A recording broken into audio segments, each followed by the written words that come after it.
Hello all, welcome to LTX classes. ఇప్పుడు మన LTX classes వాళ్ళు blockbuster financial year ending offer కింద UPSC infinity ఎవరైతే Vizag near by ఏరియాస్లో ఉన్నారో వాళ్ళు ఆఫ్లైన్ క్లాసెస్కి వచ్చి వినే విధంగా ఒక ఆఫర్, అద్భుతమైన ఆఫర్ అనేది ప్రొవైడ్ చేయడం జరుగుతుంది.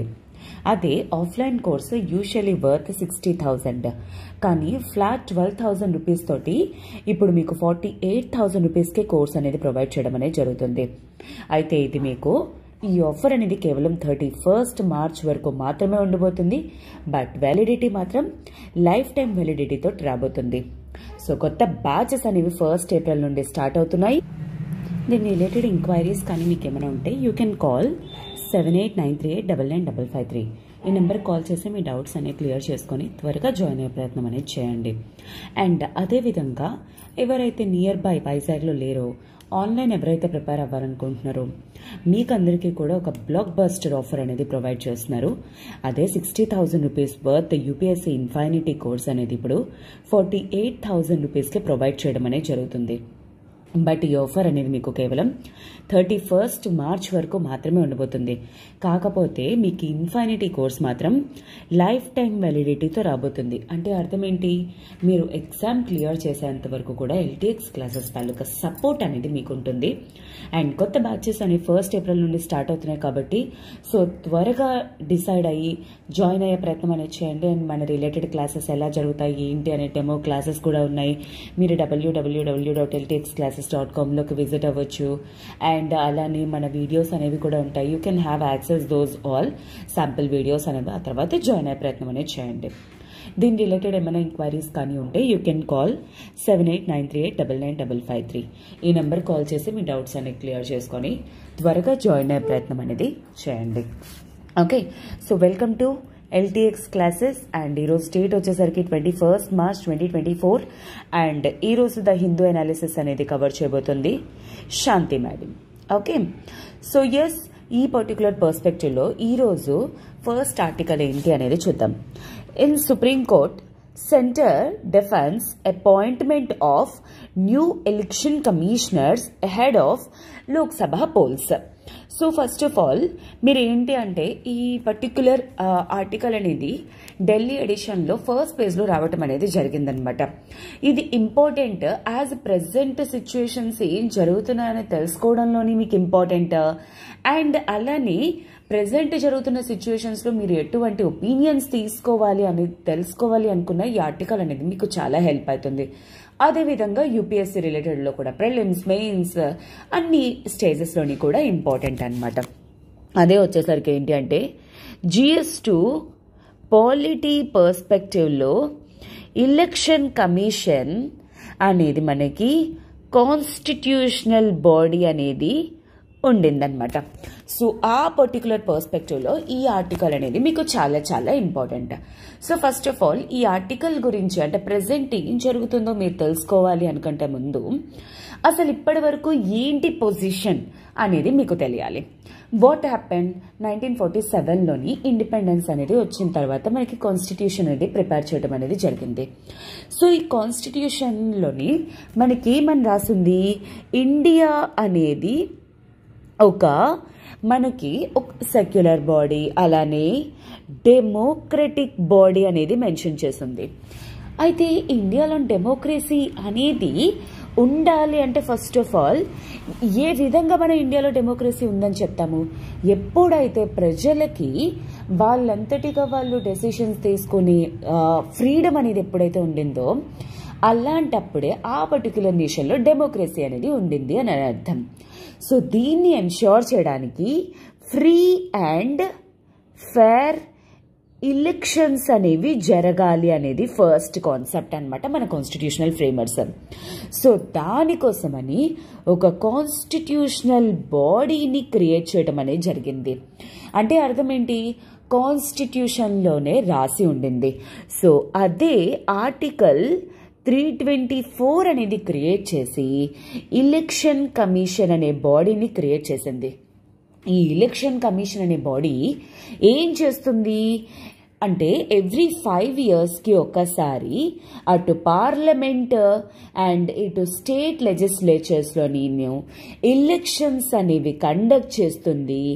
ఎవరి అభిప్రాయం లేకుండా, అంటే ఏ పొలిటికల్ ఇన్ఫ్లుయెన్స్ అనేది లేకుండా ఫ్రీ అండ్ ఫేర్ ఎలక్షన్స్ అనేవి కండక్ట్ చేయడంలోని ఈ బాడీ అనేది హెల్ప్ చేస్తుంది. బట్ ఈ బాడీ వర్క్ అవ్వాలి అంటే వీటిలో మెంబర్స్ అనేవాళ్ళు ఉండాలి.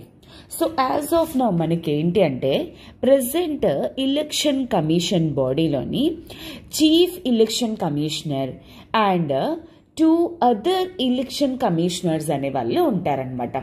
సో టోటల్ ఇది ప్రెసెంట్ 3 member బాడీ. అయితే ప్రెసెంట్ అంటే కాన్స్టిట్యూషన్లోని మనకి ఏ విషయాన్ని మెన్షన్ చేయలేదు. ఏంటి అంటే వీళ్ళని ఎలా అపాయింట్ చేయాలి, లేకపోతే ఏ విధంగా వీళ్ళని, అంటే వీళ్ళకి ఏమైనా స్పెసిఫిక్ క్వాలిటీస్ కానీ ఎడ్యుకేషనల్ క్వాలిఫికేషన్స్ కానీ ఎట్సెట్రా ఏమైనా ఉండాలా ఏంటి అని అవేవి మెన్షన్ చేయలేదు. కేవలం ఆర్టికల్ 324లోని మనకి ఏ విధంగా మెన్షన్ చేసింది, ప్రెసిడెంట్ అనేవాడు ఈ చీఫ్ ఎలక్షన్ కమిషనర్ని అండ్ 2 other ఎలక్షన్ కమిషనర్స్ని అపాయింట్ చేస్తారు అనేది మనకి కేవలం మెన్షన్ చేసి ఉంటుందన్నమాట. అయితే ఈ ప్రొసీజర్ అనేది జనరల్లీ ప్రెసిడెంట్ ఎలాగా తన ఓన్ డెసిషన్ అనేది తీసుకోరు. Generally union ministers, council of ministers body ఉంటుంది కదా, headed by prime minister. So వాళ్ళ తాలూకు ఒపీనియన్ అనేది తీసుకొని ప్రెసిడెంట్ తన హ్యాండ్ అండ్ సీల్ యూజ్ చేసి లైక్ అపాయింట్మెంట్ అనేది చేస్తారు. కాకపోతే వాట్ హ్యాపెండ్ 2023లోని సంథింగ్ హ్యాస్ హ్యాపెండ్. దానివల్ల ఈ ఎలక్షన్ కమిషన్ బాడీ తాలూకా టోటల్ థింగ్స్ అనేవి చేంజ్ అయిందనమాట.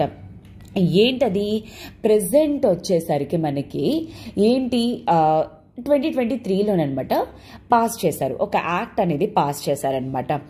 ఏంటది, chief election commissioner and other election commissioners appointment, conditions of service and term of office.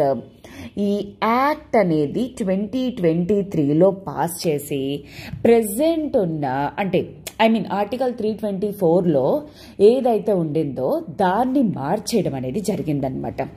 ఆ ప్రొసీజర్ని మార్చేసి ఇప్పుడు ఏమని చేయడం అనేది జరిగింది, ప్రెసెంట్ అంటే 2023లో ఈ యాక్ట్ అనేది పాస్ చేసిన తర్వాత చీఫ్ ఎలక్షన్ కమిషనర్ కానీ అదర్ ఎలక్షన్ కమిషనర్స్ కానీ వీళ్ళ ముగ్గురిని కూడాను ఎవరు, ప్రెసిడెంటే అపాయింట్ అనేది చేస్తారు.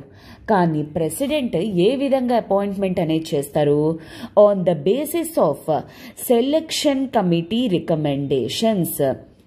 ఒక సెలక్షన్ కమిటీ అనేది ఫార్మ్ అవుతుంది.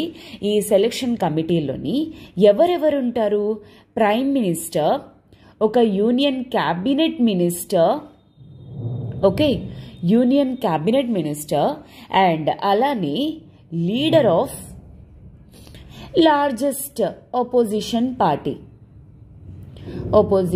పార్టీ మెంబర్ అన్నమాట. వీళ్ళ ముగ్గురు కలిపి సెలక్షన్ కమిటీలో కూర్చుంటారు. వాళ్ళు ఏ నేమ్స్ అయితే రికమెండ్ చేస్తారో ఆ నేమ్స్ ప్రెసిడెంట్ అనేవాడు అపాయింట్ చేస్తాడనమాట. సో ఒకవేళ మీరు ఇక్కడ అబ్జర్వ్ చేసినట్లయితే దీనివల్ల ఏం జరుగుతుంది, prime minister and union cabinet minister వీళ్ళిద్దరూ కూడా పార్ట్ ఆఫ్ గవర్నమెంట్ అనమాట. So government or political interference అనేది ఉండే స్కోప్ అనేది ఉండిందనమాట. సో ఈ విధంగా ఏంటి అంటే ప్రెసిడెంట్ కౌన్సిల్ ఆఫ్ మినిస్టర్ అంటే జనరల్లీ ప్రెసిడెంట్ అపాయింట్ చేసేది కాస్త ఇప్పుడు ప్రెసిడెంట్ అనేవాడు ఒక సెలక్షన్ కమిటీ రికమెండేషన్స్ పైన బేస్ అయ్యి అపాయింట్ చేస్తారు అనే కొత్త ప్రొసీజర్ కి చేంజ్ అవడం అనేది జరిగిందనమాట. సో అలా 2023లో జరిగిన తర్వాత అంటే లాస్ట్ నవంబర్ డిసెంబర్ ఆ టైంలో జరిగింది. ఇప్పుడు ఈ ఆర్టికల్ అబ్జర్వ్ చేయండి. ప్రెసెంట్ అంటే మీకు అందరికీ కూడా ఆల్రెడీ ఎలక్షన్ షెడ్యూల్ రిలీజ్ చేయడం అదంతా కూడా తెలిసే ఉంటుంది అనుకుంటాను. Present as of now Lok Sabha polls అనేవి ఉండే ముందు ఏం చేశారు, సెంట్రల్ గవర్నమెంట్ ఏం చేసింది, ఎలక్షన్ కమిషనర్ని అండ్ అదర్ ఎలక్షన్ కమిషనర్స్ని కొంతమందిని చేంజ్ చేసింది అనమాట. February 14లోని ఈసీ రిటైర్ అయిపోయారు. మార్చ్ 9th ఏంటి అంటే 2వ వేకెన్సీ అనేది క్రియేట్ చేసింది. మార్చ్ 14 సెలక్షన్ కమిటీ అనేది 2 నేమ్స్ అపాయింట్ చేసింది. ప్రెసిడెంట్ అపాయింట్ చేయడం అనేది జరిగింది.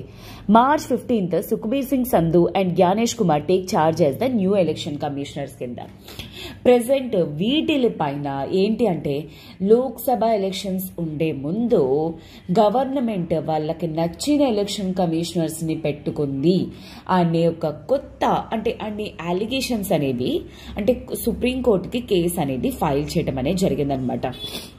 ఓకే, కాకపోతే సెంటర్ ఏం చెప్తుంది, సో యాక్చువల్లీ ఏంటి అంటే అవి వేకెన్సీస్ క్రియేట్ అయ్యాయి కాబట్టి ఈవెన్ అపాయింట్మెంట్సే కాకుండా వేకెన్సీస్కి కూడా సెలెక్షన్ కమిటీయే వర్తిస్తుంది అనేది ఈ యాక్ట్లో మెన్షన్ చేసింది అని చెప్పేసి చెప్పడం అనేది జరిగిందనమాట.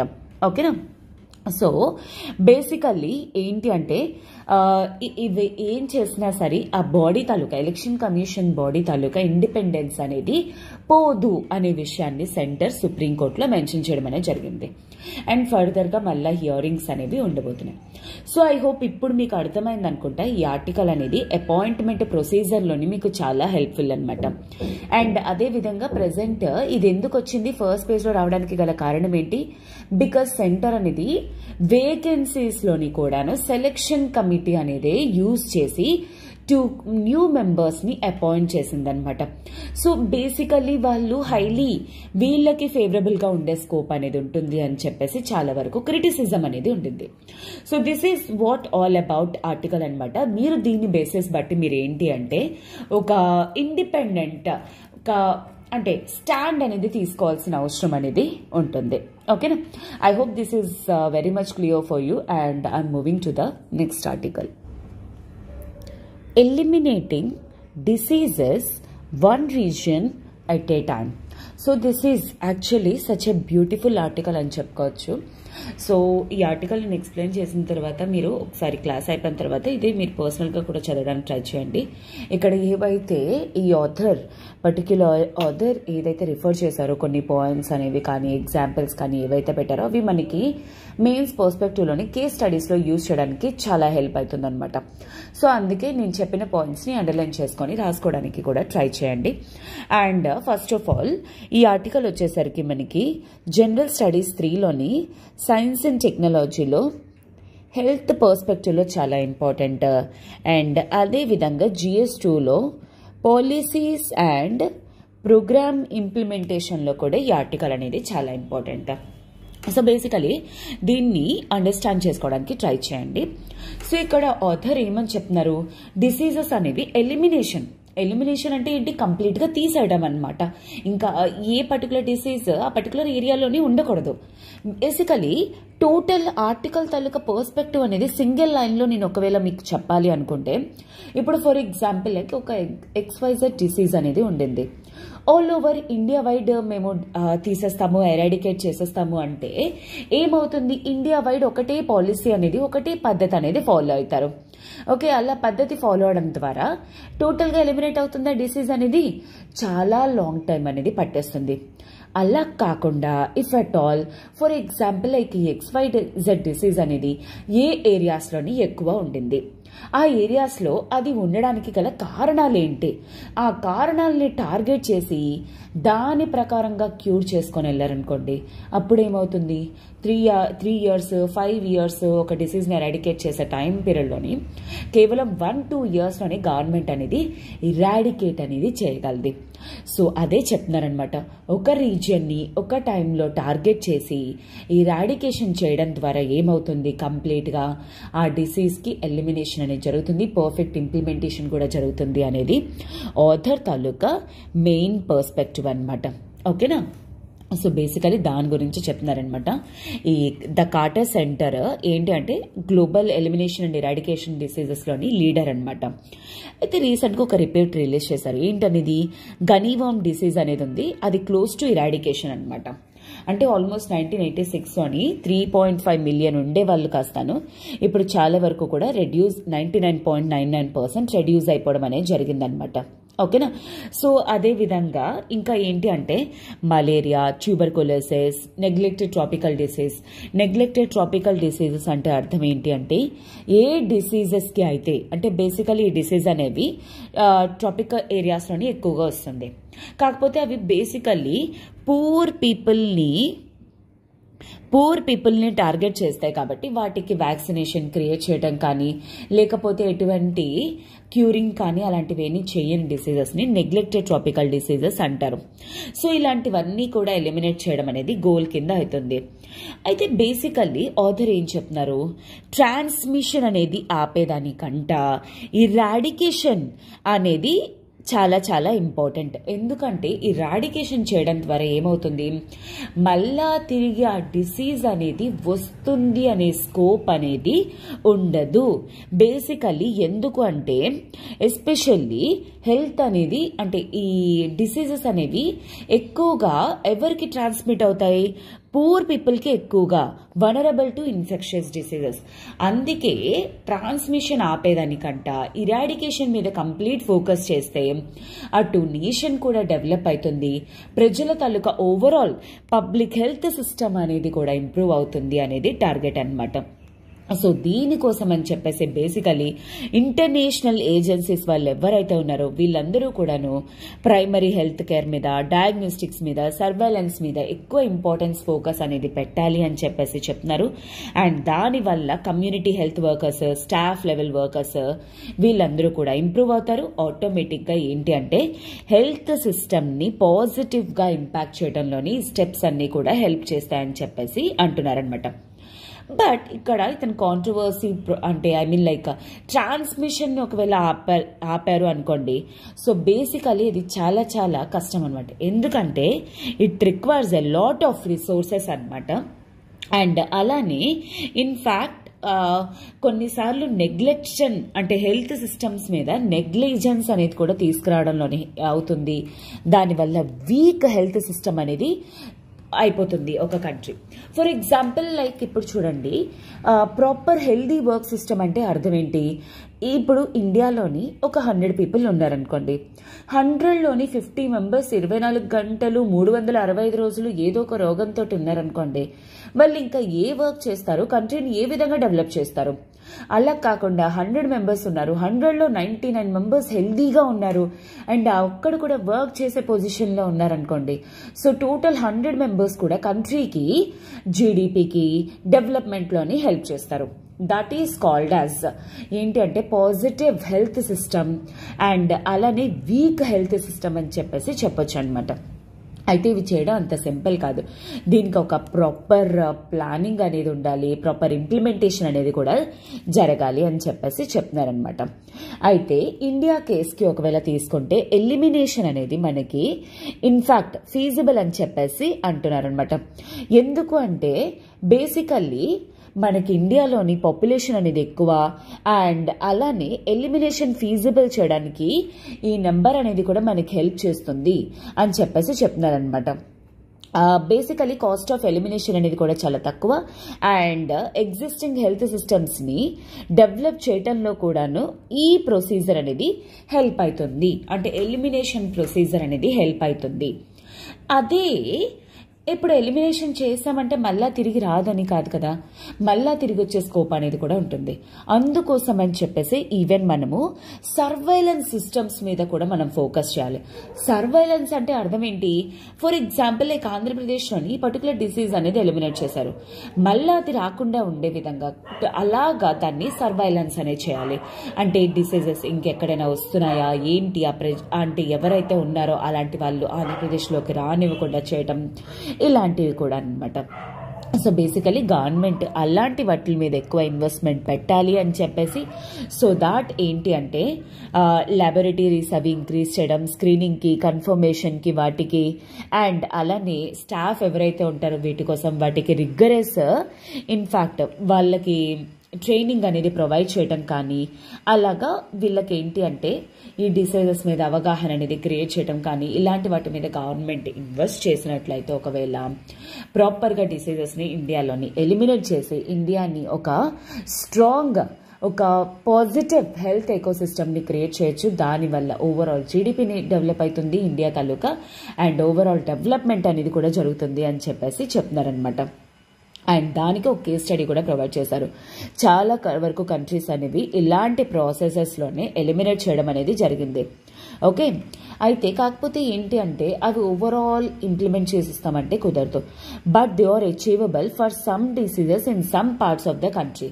ఫర్ ఎగ్జాంపుల్ కాలా హజార్ ఉంది, కేవలం 5 స్టేట్స్లో మాత్రమే ఉంది. అవి that too few blocks in 2 states అంతే. సో బేసికల్లీ అలాంటి డిసీజెస్ అలాంటి స్టేట్స్లో మాత్రమే టార్గెట్ చేసి వాళ్ళని ఎలిమినేట్ చేసే విధంగా అనమాట చేయాలి. And on the other hand pathogens of some targeted diseases have long incubation periods అనమాట. అవి చాలా ఎక్కువ వరకు ఉంటాయి. అండ్ వాటి కోసం ఏంటి అంటే ప్రాపర్ ఎలిమినేషన్ స్ట్రాటజీ అనేది ఉండాలి. అండ్ అలానే లోకల్ పీపుల్ని మెయిన్ ఏంటి అంటే ఫేజెస్ వైజ్ ఇన్వాల్వ్ చేసి అవేర్నెస్ అనేది క్రియేట్ చేయించి పూర్తిగా ఎలిమినేషన్ అనేది చేయగలరు. After regional certification such areas can be ring fenced with better control అనమాట. Can then move to elimination when they are assessed to be ready.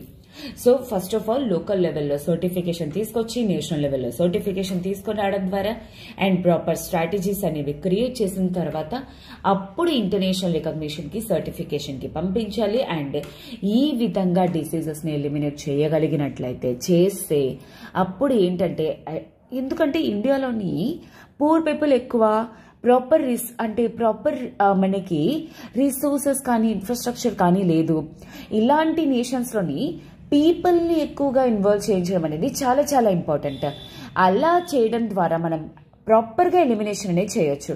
అందుకే యాజ్ ఆఫ్ నౌ ఇండియా ఉన్న situation ద్వారా, ఇండియాకి ఉన్న రిసోర్సెస్ కానీ infrastructure ద్వారా ఈ elimination process with proper surveillance systems ద్వారా ఇండియా అనేది ప్రాపర్ హెల్త్ సిస్టమ్ని తీసుకొని రాగలదు. దాని ద్వారా ఓవరాల్ డెవలప్మెంట్ అనేది వస్తుంది అనేది చెప్తున్నాను అనమాట.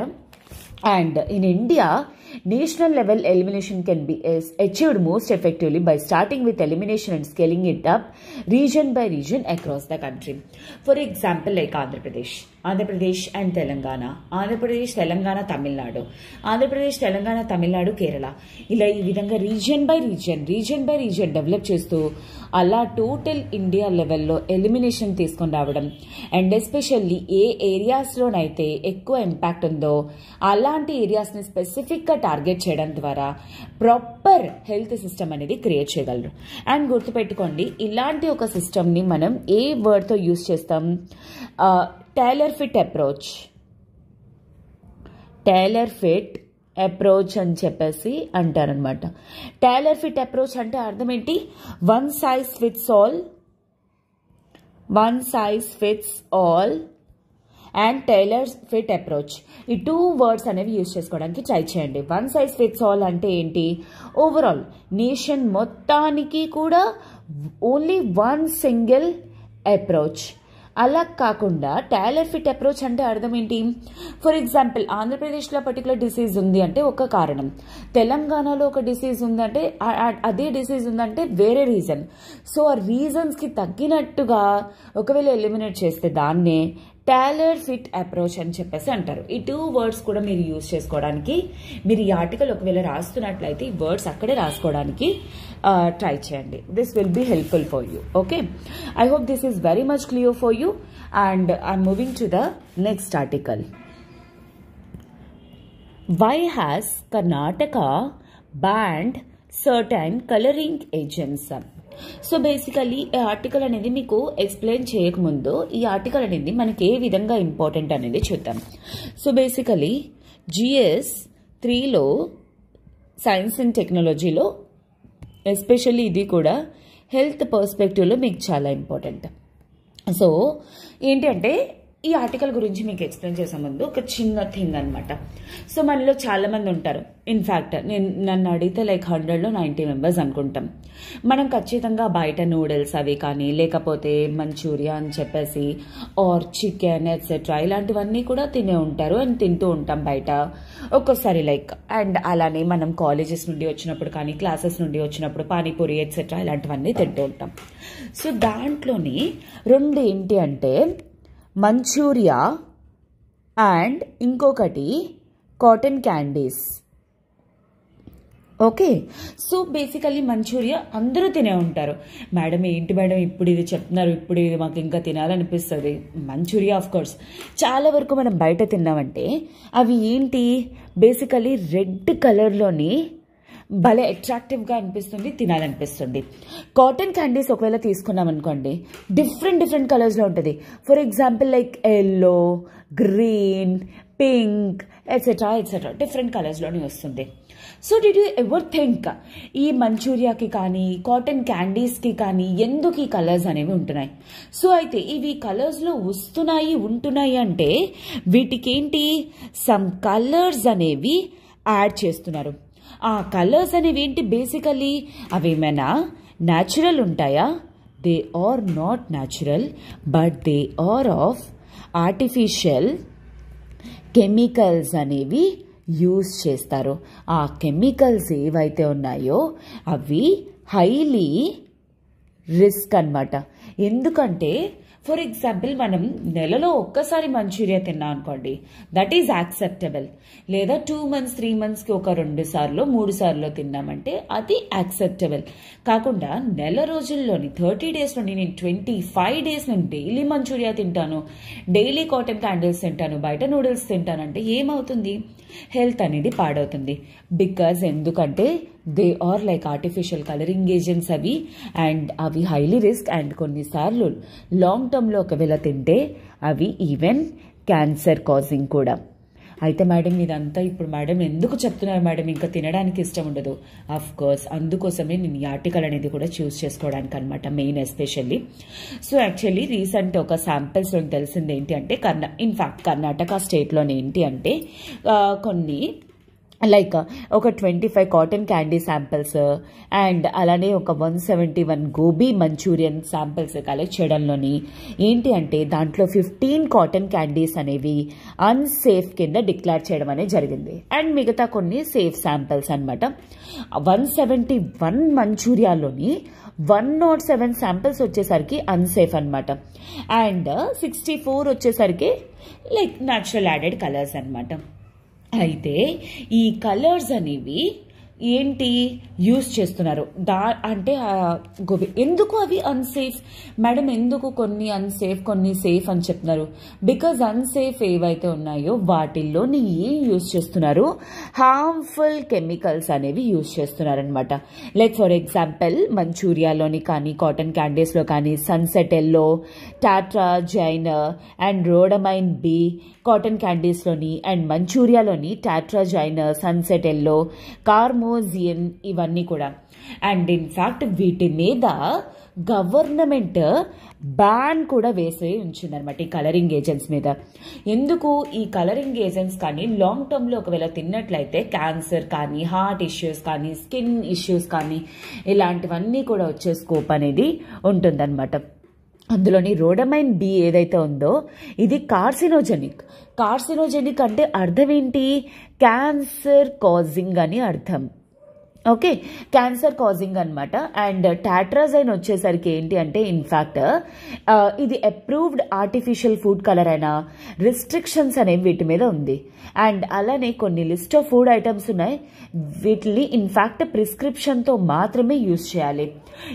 అండ్ దట్ టు ప్యాక్డ్ ఐటమ్స్లో కానీ ఒకవేళ వస్తాయి ఇఫ్ అట్ ఆల్ అవి హైలీ అన్సేఫ్ అనమాట. ఓకేనా? While notifying the ban of harmful chemicals, food safety commissioner ఏంటి అంటే ఒకవేళ ప్రొలాంగ్డ్ యూజ్ ఆఫ్ స్నాక్స్ కానీ చేస్తే in fact deadly diseases like cancer అవి వచ్చే ప్రమాదం అనేది ఉంది. సో అందుకని చెప్పేసి రీసెంట్లీ కర్ణాటక స్టేట్ సౌత్ ఇండియాలోని ఏంటి అంటే ఈ కలరింగ్ ఏజెంట్స్ కాటన్ క్యాండీలో కానీ గోబీ మంచూరియాలో కానీ ఏవైతే ఉన్నాయో వాటి మీద బ్యాన్ అనేది చేయడం అనేది జరిగింది. అయితే this is not the first state, already Tamil Nadu, గోవాలోని ఇలాంటి బ్యాన్స్ అనేవి ఉన్నాయన్నమాట. ఓకే, సో గవర్నమెంట్ అయితే ఏంటి గోబీ మంచూరియాని కానీ కాటన్ క్యాండీ మీద బ్యాన్ చేయడం లేదు, but they are banning colouring agents అనమాట. కలరింగ్ ఏజెంట్స్ ఏవైతే యూజ్ చేయలేదో అలాంటి కాటన్ క్యాండీస్ కానీ ఎట్సెట్రా ఇలాంటివి యూజ్ చేయొచ్చు. అయితే వీటి మీద రెస్ట్రిక్షన్స్ కానీ బ్యాన్ కానీ ప్రిస్క్రిప్షన్స్ కానీ ఇచ్చే బాడీ అనేది ఏంటి? Food safety FSSAI body. చాలా వరకు మీరు చూసే ఉంటారు మనం products, for example like Maggi కానీ లేకపోతే ఇంకేదైనా ప్రోడక్ట్స్ చూసాం అనుకోండి, ఏమైనా తీస్తున్నాం అనుకోండి, వాటి మీద FSSAI సర్టిఫైడ్ ఉందా లేదా అని చెప్పేసి చూస్తాం. ఈ FSSAI సర్టిఫికేషన్ అంటే ఏంటి? Food safety standards authority of India. Okay, so ఇది ఏంటి అంటే ఎప్పటికప్పుడు రెస్ట్రిక్షన్స్ అనేవి పెడుతూ ఉంటుంది అనమాట ఫుడ్ ప్రొడక్ట్స్ మీద. ఫర్ ఎగ్జాంపుల్ లైక్ ఈ ప్రొడక్ట్స్ అనేవి యూజ్ చేస్తే, కలరింగ్ ఏజెంట్స్ కానీ ఈ ప్రొడక్ట్స్ అని యూజ్ చేస్తే వాటి మీద బ్యాన్ చేస్తాను, లేకపోతే వాటికి ఎటువంటి సర్టెన్ పెనాలిటీస్ అనేవి ఉంటాయి ఎక్సెట్రా, ఇలాంటివన్నీ కూడాను ఈ FSSAI అనేది చేస్తుంది అనమాట. ఓకేనా? So this is all about this article. I hope this is very much clear for you. And especially ఇది కానీ ఒకవేళ మోస్ట్ ప్రొబాబ్లీ క్వశ్చన్ అనేది ఈ విధంగా వస్తుంది అనమాట. ఏంటి? Tartrazine, sunset yellow, carmoisine recently seen in the news, what they are. Okay, so అందుకే వీటి గురించి మీకు ఎక్స్ప్లెయిన్ చేయడం అనేది జరిగింది. And moving to the next article. But before that ఒక చిన్న అనౌన్స్మెంట్. ఇప్పుడు మన LTX క్లాసెస్ వాళ్ళు blockbuster financial year ending offer కింద ఆప్షనల్ కోర్సెస్ మీద కొన్ని ఆఫర్స్ అనేవి ప్రొవైడ్ చేస్తున్నారు. ఆప్షనల్ యూజువల్లీ మనకి ఏంటి అంటే 30,000 రూపీస్ వర్త్ అనమాట. కాకపోతే ఇప్పుడు ఏంటి అంటే 22,000 రూపీస్ 22,500కే ప్రొవైడ్ చేయడం అనేది జరుగుతుంది. బట్ ఈ ఆఫర్ అనేది మీకు ఎంతవరకు ఉండబోతుంది? 31 మార్చ్ వరకు మాత్రమే. కాకపోతే మీకు ఈ కోర్స్ మాత్రం లైఫ్ టైం వ్యాలిడిటీతో వస్తుందన్నమాట. ఓకే, బట్ మన ఇన్స్టిట్యూట్లో ఆఫర్ చేస్తున్న ఆప్షనల్స్ ఏంటి అంటే political science, international relations, sociology, anthropology, public administration, Telugu literature. And దీని రిలేటెడ్ మీకు ఏమైనా ఎంక్వైరీస్ కానీ ఉన్నట్లయితే యూ కెన్ కాల్ 7893899553. ఈ నెంబర్కి కాల్ చేసి మీ డౌట్స్ అనేవి క్లియర్ చేసుకొని త్వరగా జాయిన్ అయ్యే ప్రయత్నం అనేది చేయండి. ఓకేనా? Yes. So moving to the next article, that is don't use counseling to turn LGBTQ persons against their identity, says Supreme Court. So first of all ఈ ఆర్టికల్ అనేది మీకు ఎలా ఇంపార్టెంట్ అనేది చూద్దాం. GS2లో ఓకే, ఫ్రీడమ్ పర్స్పెక్టివ్లో అంటే పాలిటీ పర్స్పెక్టివ్లో అనమాట చాలా important. And అలానే యాక్ట్స్, లెజిస్లేచర్స్ వాటిల్లో కూడా ఇంపార్టెంట్ అనమాట. అయితే దానికంటే ముందు ఈ ఆర్టికల్ గురించి మీరు తెలుసుకునే ముందు కొన్ని విషయాలు అనేవి మీరు తెలుసుకోవాల్సి వస్తుంది అనమాట. ఆ విషయాలు ఏంటి అనేది చూద్దాం. బేసికలీ 2 టర్మ్స్ గురించి మీకు తెలియాలి. ఒకటి ఏంటి? సెక్స్, ఇంకొకటి ఏంటి? జెండర్. ఓకే, మీరు ఎప్పుడైనా కాంపిటేటివ్ ఎగ్జామ్స్లో కానీ లేకపోతే మన 10th క్లాస్ ఎగ్జామ్స్ రాస్తున్నప్పుడు లేకపోతే ఎప్పుడో ఒకప్పుడు మన జెండర్ గురించి అక్కడ బాక్స్లో ఉంటుంది. మేల్, ఫీమేల్, అదర్ అని చెప్పేసి ఉంటుందన్నమాట. అయితే మేడం బేసికలీ సెక్స్కి జెండర్కి డిఫరెన్స్ ఏంటి? సెక్స్ అంటే ఏంటి? ఒక పర్సన్ తాలూకా ఫిజికల్ క్యారెక్టరిస్టిక్స్ బట్టి ఒకవేళ ఆ పర్సన్ని మేల్ ఆర్ ఫీమేల్ అంటే దాన్ని సెక్స్ అని చెప్పేసి చెప్తాం అనమాట. జెండర్ అంటే ఏంటి? బేసికల్లీ ఆ పర్సన్ తాలూకా ఒక పర్సన్ తాలూకా ఇమోషనల్ క్యారెక్టరిస్టిక్స్ బట్టి, ఓకే, ఇమోషనల్ క్యారెక్టరిస్టిక్స్ బట్టి ఒకవేళ పర్సన్ని మేల్ ఆర్ ఫీమేల్ అంటే దాన్నే జెండర్ అని చెప్పేసి అంటారు. సో బేసికలీ ఒక పర్సన్ ఏంటి అంటే పుట్టినప్పుడు లైక్ హీఈస్ లైక్ ఏంటి అంటే తినకు వచ్చేసరికి మేల్ అనేది తిన సెక్స్ పుట్టినప్పుడు. కానీ తర్వాత తను పెద్దవుతూ ఉంటే తనకు అర్థమవుతుంది ఏంటి అంటే he is like attracted to the not to the girls but to the boys. ఎందుకంటే తనకి బేసికల్లీ ఫీమేల్ తాలూకా క్యారెక్టరిస్టిక్స్ అనేవి ఉన్నాయి. సో ఆఫ్టర్ పెరిగిన తర్వాత తన జెండర్ ఏం కింద కన్సిడర్ చేసుకున్నారు? ఫీమేల్ కింద మార్చుకున్నారనమాట. అలాగా దాన్ని జెండర్ అంటారు. ఎందుకంటే తన ఇమోషన్స్ అన్నీ కూడా యాజ్ లైక్ ఏ గర్ల్ అంటే ఫీమేల్ లాగా తను బిహేవ్ చేయడం, ఫీమేల్ లాగా ఉండడం అండ్ ఫీమేల్ అండ్ అలానే బాయ్స్కి అట్రాక్ట్ అవ్వడం, నాట్ టు ద గర్ల్స్ అలా చేస్తే అనమాట. అయితే ఏం జరిగింది? ఫస్ట్ నుండి లైక్ హిస్టారికల్ నుండి కూడా మనం ఈవెన్ మహాభారతంలోని కానీ వాటిల్లో కూడా మనం ఈ వర్డ్ అనేది చూస్తూ ఉంటాం. ఏంటి? నపుంసకులు. ఓకే, ఈ వర్డ్ అనేది మీరు వింటారు లైక్ ఓకే ఇలాంటి టర్మ్స్ అనేవి ఎక్కడ చూసినా హిస్టారికలీ మనం ఏ ఏజ్లో చూసినా సరే, అంటే ఏ స్టేజ్లో, ఐవీసీలో కానీ లేకపోతే మహాభారతంలో కానీ ఎక్కడ చూసినా వీళ్ళకి పెద్దగా అంత ఇంపార్టెన్స్ అనేది ఇచ్చేవారు కాదు. అండ్ అదే పర్స్పెక్టివ్ అలాగా ఈవెన్ ఇండియాలో కూడా అంటే అలా కంటిన్యూ అవుతూ హిస్టారికల్లీ ఉంది. అండ్ అలా కంటిన్యూ అవుతూ 1860s ఏంటి అంటే బ్రిటిష్ ఇండియన్ వాళ్ళు ఇండియన్ పీనల్ కోడ్ని ప్రిపేర్ చేశారు. ఈ ఇండియన్ పీనల్ కోడ్లోని సెక్షన్ 377 అనేది క్రియేట్ చేశారు. ఈ సెక్షన్ 377 ఏంటి? ఇది క్రిమినలైజెస్ హోమోసెక్షువల్స్. ఓకే, అంటే అర్థం ఏంటి? ఫర్ ఎగ్జాంపుల్ సేమ్ జెండర్ వాళ్ళు ఒకవేళ పెళ్లి చేసుకున్నా లేకపోతే వాళ్ళు సెక్షువల్ యాక్టివిటీస్లో ఇన్వాల్వ్ అయినా వాటిల్ని క్రిమినలైజ్ చేస్తూ సెక్షన్ 377ని పాస్ చేశారు. అయితే ఈవెన్ ఇండిపెండెన్స్ వచ్చిన తర్వాత కూడా ఇదే కంటిన్యూ అవుతూ ఉండేది. వీటి మీద చాలా కేసెస్ అనేవి జరిగాయి అండ్ చాలా మంది లైక్ శకుంతలా దేవి గారు కానీ అండ్ చాలా మంది ఏంటంటే వీళ్ళ రైట్స్ కోసం కానీ వీళ్ళకి ఫ్రీడమ్ కోసం బేసికల్లీ ఇవన్నీ కూడాను చేస్తూ ఉండేవాళ్ళు. But finally what happened? Like మనకి కాన్స్టిట్యూషన్లోని ఆర్టికల్ 14 అనేది ఉండింది, ఆర్టికల్ 19 అనేది ఉంది, ఆర్టికల్ 21 అనేది ఉంది. 14 ఏం చెప్తుంది? రైట్ టు ఈక్వాలిటీ అంటుంది. 19 ఏం చెప్తుంది? Freedom of speech and expression గురించి చెప్తుంది. 21 రైట్ టు లైఫ్ కోసం మాట్లాడుతుంది. ఓకే, సో ఎవరు వాళ్ళు ఏ జెండర్లో ఉంటారు, వాళ్ళు ఫీమేల్ అనుకుంటున్నారా, ఎవరిని పెళ్లి చేసుకోవాలనుకుంటున్నారు, ఎవరితో సెక్షువల్ యాక్టివిటీస్లో ఇన్వాల్వ్ అవ్వాలనుకుంటున్నారు, అదంతా కూడా వాళ్ళ ఓన్ లైఫ్ తాలూకా చాయిసెస్. సో వాటిని క్రిమినలైజ్ చేయడం కానీ డీక్రిమినలైజ్ చేస్తే ఇంకా డెమోక్రసీ ఉంది, పీపుల్కి ఫ్రీడమ్ అంటే వాళ్ళ డెసిషన్స్ తీసుకోవడానికి వాళ్ళకి ఫ్రీడమ్ ఉంది అని ఏ విధంగా మనం చెప్తాం? ఓకే, సో ఈ విధంగా కేసు అంటే సొసైటీలో చాలా వరకు కూడాను అంటే కొంతమంది వీళ్ళ రైట్స్ కోసం అంటే ఈ ఆర్టికల్స్ ని యూజ్ చేసుకొని చెప్తాను. కానీ కొంతమంది ఏమంటున్నారు? They are against to the order of నేచర్కి అగెయిన్స్ట్ అని చెప్పేసి కొంతమంది అంటున్నారు అనమాట. లైక్ నేచర్ ఏం చెప్తుంది? ఒక ఆడ మగ పెళ్లి చేసుకోవాలి, ఒక ఆడ మగ సెక్షువల్ యాక్టివిటీస్లో ఇన్వాల్వ్ అవ్వాలి, అది నేచర్. దాన్ని ఒకవేళ వయోలేట్ చేస్తే అంటే నేచర్నే మనం మార్చేస్తున్నట్టు అని కొంతమంది అంటున్నారు అనమాట. అందుకే వాటిని క్రిమినలైజ్ చేయాలి అని. సో అయితే ఫైనలీ వాట్ హ్యాపెండ్? 2017లోని రైట్ టు ప్రైవసీ ద్వారా వీళ్ళకి ఫ్రీడమ్ అనేది ప్రొవైడ్ చేయడం జరిగింది. వాళ్ళే LGBTQ communities, lesbian, gay, bisexual, transgender, queer communities వీళ్ళకి ఫ్రీడమ్ ప్రొవైడ్ చేశారు. But what something happen in 2018లోని ఒక డ్రాస్టిక్ చేంజ్ వచ్చింది. అదే త్రూ నాల్సా కేసు ద్వారా.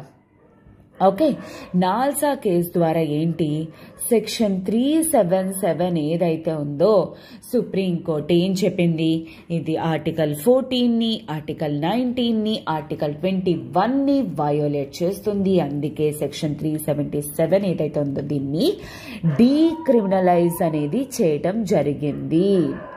అంటే అర్థం ఏంటి?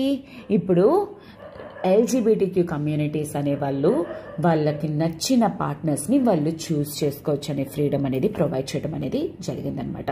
ఓకేనా? So this is all about background. I think మీకు ఇప్పుడు అర్థమైంది. అంటే అర్థం ఏంటి?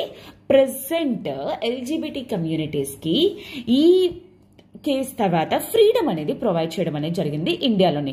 వీళ్ళ ప్రొటెక్షన్ కోసం ఈవెన్ ట్రాన్స్జెండర్స్ యాక్ట్ అనేది కూడా పాస్ చేశారు సెంట్రల్ గవర్నమెంట్.